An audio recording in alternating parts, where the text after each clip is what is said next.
Season and welcome back to Yajat and Ayush vlog. तर आमच्या दिवसाची सुरुवात झाली ब्रश करण्यापासून. तर इथे यजत आणि बाबा ब्रश करत आहेत. तर त्यानंतर मी ब्रेकफास्ट बनवला. ब्रेकफास्टसाठी मी बनवले होते नाचणीचे डोसे. तर इथे मला यजत हेल्प करत होता डोसे बनवण्यासाठी. तर तो पण माझ्यासोबत डोसे बनवत होता. जसं मी तव्यावर टाकत होते तसं तो या प्लेटवर टाकत होता. तर त्याचा पण डोसा बनवून रेडी होतो इथे आईसोबत. तो खुश असतो जेव्हा पण तो मला कॉपी करत असतो. त्यावेळेस त्याला असं वाटतं मी सगळं आईसारखंच करतो आहे. तर आज आमच्या खिडकीमध्ये हा कावळा आला होता. तर आम्ही त्याच्या जसं जवळ गेलो तसा तो उडून गेला. मला याच्यातला आंघोळ घालायची होती, पण याच्यात या दरवाजा मागे लपून बसलेला आहे. त्याला हा गेम सध्या खूप आवडतो. तो दरवाजा लावून घेतो आणि त्याच्या मागे बसतो आणि वेट करतो की मी कधी येते आणि कधी त्याला शोधती आहे. तर त्याला मी खूप वेळचं म्हणते आहे की दरवाजा उघड, पण तो काय उघडत नाही आहे. तर आता हळूच मी थोडासा दरवाजा ढकलला. आता तो उघडेल हळूच. आता तो फेवरेट गेम आहे सध्या. त्याला मजा येते हे करण्यामध्ये. तो लपून बसतो आणि त्याला असं वाटतं की आईला माहीतच नाही आहे मी कुठे आहे आणि तो सारखा दरवाजा लावत असतो. मग मी त्याला आंघोळीला घेऊन गेले. आला तो बाहेर फायनली. त्यानंतर आम्ही रेडी झालो. आम्हाला बाहेर जायचं होतं. तर याच्यात मस्त फ्रेश झाला होता. त्याला मी त्या मॉइश्चरायझर लावून मस्त नवीन कपडे घालून तयार केलं होतं. तो खुश होता बाहेर जाण्यासाठी. त्याला जे पण दिसेल त्यांना सगळ्यांना बाय करत होता गाडीत बसून. त्याला मजा वाटत होती. त्याला समजलं होतं की कुठेतरी बाहेर जायचं आहे म्हणून. तर ही इज हॅपी. तर त्यानंतर आम्ही निघालो आमच्या फेवरेट प्लेसला, जे की आम्ही ऑलमोस्ट 3 ते 4 वेळा विजिट केलं आहे.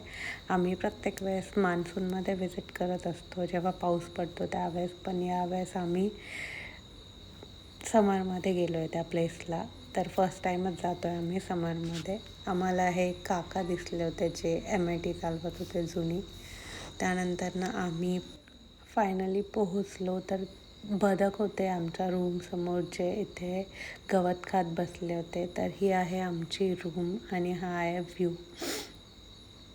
तर आता आपण पाहू आमची रूम कशी आहे. तर ही आहे रूम टूर. यामध्ये हा बेड आहे आणि या बेडच्या समोर एक विंडो बनवलेली आहे किंवा आपण गॅलरी म्हणू शकतो त्याला. आणि त्या गॅलरीमधनं असा जी खाली विहीर आहे ती दिसते. तर ही आहे रूम, जी खरंच खूप छान आहे आणि फ्रेश लुक होता तिला. तर फ्रेश वाटत होतं आल्यानंतर रूममध्ये. नंतर आज जेवणाचा टाईम झाला होता तर आम्ही जेवायला गेलो. लंच झाल्यानंतर यजत आणि बाबांनी स्विमिंग पूलमध्ये बराच वेळ टाईमपास केला. तर यजत आज स्विमिंग पूलमध्ये जाण्यासाठी घाबरत होता थोडासा. तो आता मोठा झाला आहे तर त्याला कळायला लागलं आहे जास्त की हे पाणी आहे किंवा त्याला. तर त्याची भीती घालवण्यासाठी सागरने त्याला तसंच स्विमिंग पूलमध्ये नेलं त्यांच्यासोबत. तेव्हा त्याची भीती गेली मनातनं आणि मग तो त्या ट्यूबमध्ये बसायला रेडी झाला. नाही तर तो त्या ट्यूबमध्ये बसल्यावर रडत होता इथे तो स्विमिंग करतो आहे. तर आम्ही ज्या प्लेसला गेलेलो आहोत त्या प्लेसचं नाव आहे अंजनवेल, जे की तिकोना फोर्टपासनं खूप जवळ आहे. तर आपण आता अंजनवेल कसं दिसतं ते पाहूया. तर ही आहे अंजनवेल या प्रॉपर्टीची टूर. तर अंजनवेल खरंच खूप छान आहे. त्यांनी खूप चांगलं मेंटेन केलेलं आहे. ग्रीनरी किंवा स्वच्छता या सगळ्या गोष्टी खूप प्रॉपर आहे तिथं. तर त्यांनी हे खूप डेव्हलप केलं आहे. म्हणजे आम्ही जेव्हा फर्स्ट टाईम आलो होतो तेव्हा त्यांच्याकडे 4च रूम होत्या. तर आता त्यांनी जवळ त्यांच्याकडे 8 रूम आहेत आणि भरपूर गेस्ट असतात.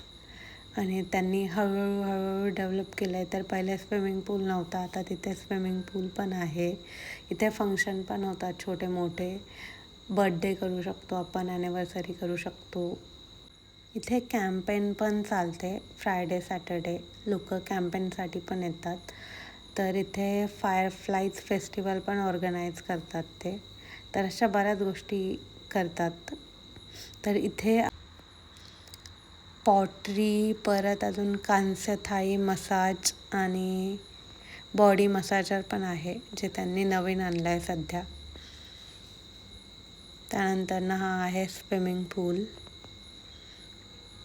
जो वेल मेंटेन आहे. तर हा आमच्या रूम समोरचा व्ह्यू आहे, जिथे छोटंसं स्टेज आहे, जे त्यांनी काही फंक्शन ऑर्गनाईज करतात किंवा होतात, जसं बर्थडे ॲनिव्हर्सरी, त्यासाठी केलेलं आहे. हा जेवणासाठीचा सिटिंग प्लेस आहे.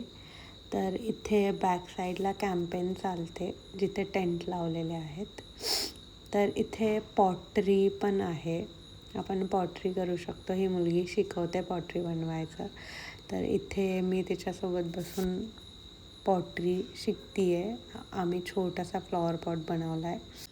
आम्ही जेव्हा लास्ट टाईम आलो होतो तेव्हा पण मी एक पॉटरी बनवली होती, पण ती फुटून गेली आमच्याकडनं. तर आता यावेळेस आम्ही परत बनवली आणि ही खरंच खूप छान झाली आहे. मागच्या वेळेस जी बनवली होती ती एवढी छान झाली नव्हती.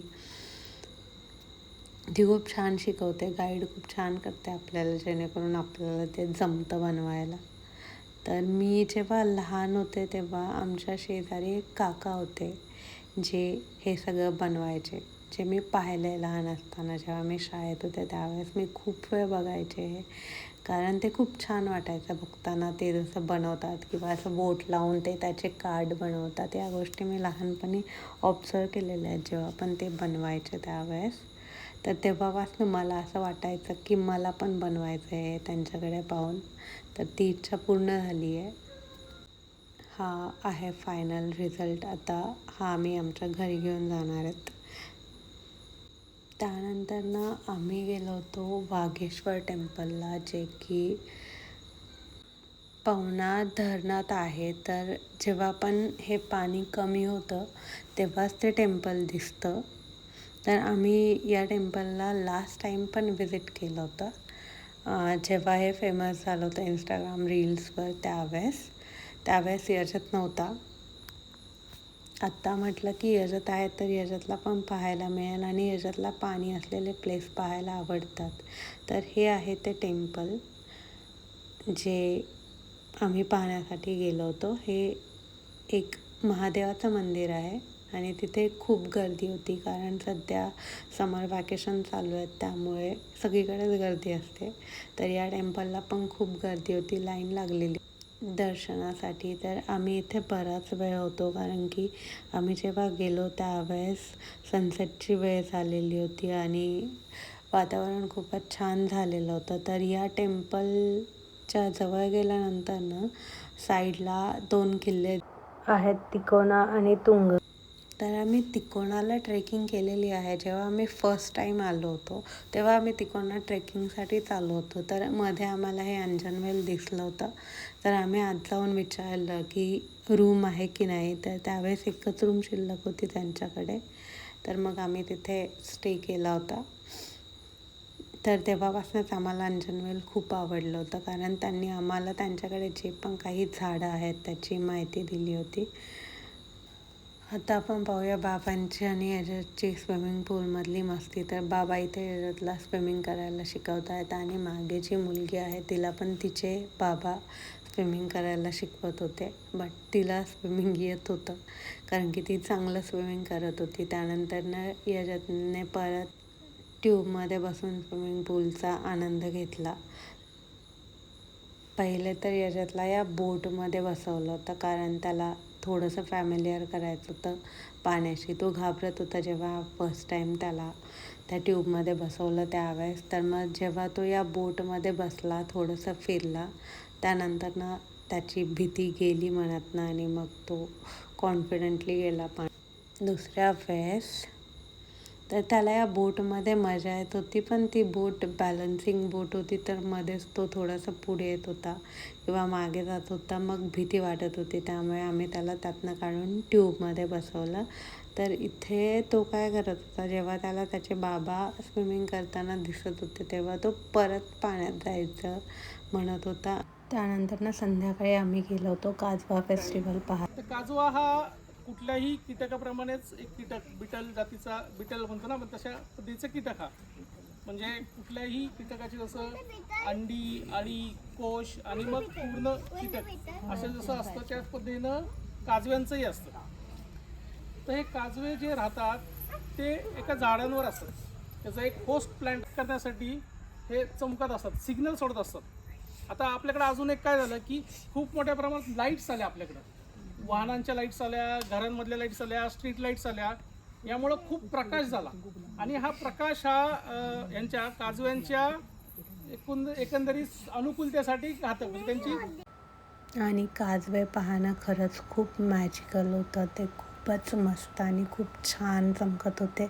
जसं की आपण दिवाळीची लाईटिंग केली आहे त्या झाडावर असे ते चमकत होते आणि ते खरंच खूप मेस्मरायझिंग व्ह्यू होता. तर दुसऱ्या दिवशीची आमची सकाळ झाली आणि याच्या तिथे सकाळी उठून बदकं पाहण्यासाठी येऊन बसला होता. तर काल जेव्हा आम्ही काजवे पाहत होतो तेव्हा त्यांनी काजव्यांची इन्फॉर्मेशन सांगितली की त्यांनी हे काजवे कशा आत्तापर्यंत जपून ठेवलेले आहेत. तर ते एका विशिष्ट झाडावरतीच येतात. तर हे ते झाड आहे जे तुम्हाला आत्ता दिसेल. या झाडाच्या खाली जो पालापाचोळा असतो तो पण ते हलवत नाही, कारण त्याच्या खाली त्यांचे अंडे असतात आणि ते जर हलवले तर ते मग निघून जातात. तर आम्ही आता निघालो होतो एक व्ह्यू पॉईंट पाहायला. तर त्या व्ह्यू पॉईंटसाठी जातानाचा जो रोड होता तो पूर्ण ग्रीनरीने भरलेला होता. तिथे खूप ग्रीनरी होती. मी इमॅजिन नव्हतं केलं की समरमध्ये पण इकडे एवढी ग्रीनरी दिसू शकते. कारण माझं समरमध्ये न येण्याचं रिझन हेच होतं की इथे ग्रीनरी नसेल तर मग ते पांढरे डोंगर बघून काय करायचं. तर तो रोड खरंच खूप सिनिक होता आणि हा आहे तो व्ह्यू पॉईंट जो आम्ही पाहिला. ते पाहायला खूपच छान होतं. त्यानंतर आम्ही परत निघालो अंजनवेलला जाण्यासाठी. तर तिथे आमचा ब्रेकफास्ट बनवून रेडी होता. तर ब्रेकफास्टसाठी होता घावणे, बटाट्याची भाजी आणि पोहे. ब्रेकफास्ट झाल्यानंतर आम्ही थोडा वेळ टाईमपास केला, कारण आता आम्हाला घरी जायला निघायचं होतं. तर याच्यातनं इथे थोडा वेळ लॉनमध्ये टाईमपास केला. याच्यातचं लॉनमध्ये खेळणं चालू होतं. तोपर्यंत बाबांनी परत या मसाजर मशीनवर बॉडी मसाज करून घेतली आणि मग आम्हाला निघायचं होतं आमच्या परतीच्या प्रवासाला. तर आम्ही असंच अंजनवेल डोळ्यात साठवून मग परत निघालो आमच्या परतीच्या प्रवासासाठी. तर तुम्हाला पण जर लहान मुलांसोबत एखाद्या ॲग्रो टुरिझमला भेट द्यायची असेल तर तुम्ही अंजनवेल ॲग्रो टुरिझमला नक्कीच भेट देऊ शकता. तिथे तुमची लहान मुलं खरंच खूप एन्जॉय करतील. Thank you everyone for watching our vlogs daily. Please like, comment, share and subscribe our channel.